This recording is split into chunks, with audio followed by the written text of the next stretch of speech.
hello Dell monitor එකක් repair කරනවා මේක frameless monitor එකක් මේක වෙන තැනකටත් දීලා එතනින් හදන්න බෑ කියලා තමයි අපිට අරන් ආවේ මේකේ ප්‍රශ්නේ තියෙන්නේ මේක අපි power එක දැන් කනෙක්ට් කරලා තියෙන on කරනකොට ඔයාලට පේනවා power button එකේ power light එක indicate කරනවා ඒ කියන්නේ මේ monitor එක on වෙනවා නමුත් display කරන්නේ නැහැ මොකද picture එකක් එන්නේ නැහැ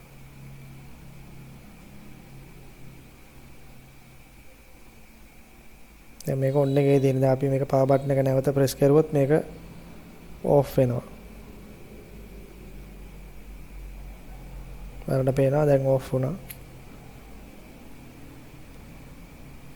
කස්ටමර් අපිට කියලාමයි දුන්නේ මේක වෙන තැනක try කරලා තියෙන එකක් කියලා.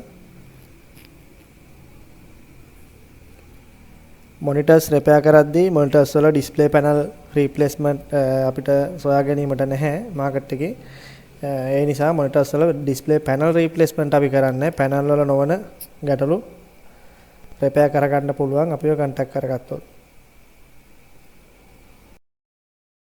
මේ monitor එකේ main board එකේ තමයි ගැටලුවක් තිබිලා අපි repair කරේ මේකේ repair කරපු විස්තර කිසිම දෙයක් ඇතුළත් කරලා නැහැ වීඩියෝ එකේ දැන් අපි repair කරලා අවසානයේ check කරන විදිහ තමයි මේ තියෙන වීඩියෝ එකේ ඔයාලට පේන්නේ වෙනදා වගේම අපි කොහොමත් වීඩියෝ වල ඇතුළත් කරන්නේ නැහැ repair කරන හැටි සියලු තොරතුරු මේකේ කිසිම ප්‍රශ්නයක් නැහැ ඔරිජිනල් ක්වොලිටි එක තියෙනවා අනිවාර්යෙන් අපි රිපෙයාර් කරාට පස්සේ වොරන්ටි එකක් එක්ක තමයි කස්ටමර්ට මේක බිල් එකක් දාලා නැවත ලබා දෙන්නේ මේක ගොඩක් දවස් රිපෙයාර් කරපයක් මේක දැන් වීඩියෝ ක්‍රියේට් කරනකොට සෑහෙන කාලයක් යනවා මේක රිපෙයාර් කරලා මේකේ බෝඩ් වල සමහර වීඩියෝ ක්ලිප් රෙකෝඩ් වෙලා නැහැ ඒවා හොයාගන්න නැහැ කියලා ගොඩක් ෂෝට් වීඩියෝ එකක් තමයි මේක ඔයාලගේ රිපෙයාර් කරගන්න තියෙනවා නම් අපිව contact කරගන්න ඉෂාර computer and electronic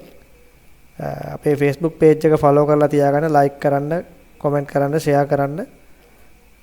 service ගැන වැඩි විස්තර දැනගන්න ඕන අය Facebook page එකේ බලන්න contact number එක ඔයාලට Facebook page එකෙන් ගන්න පුළුවන්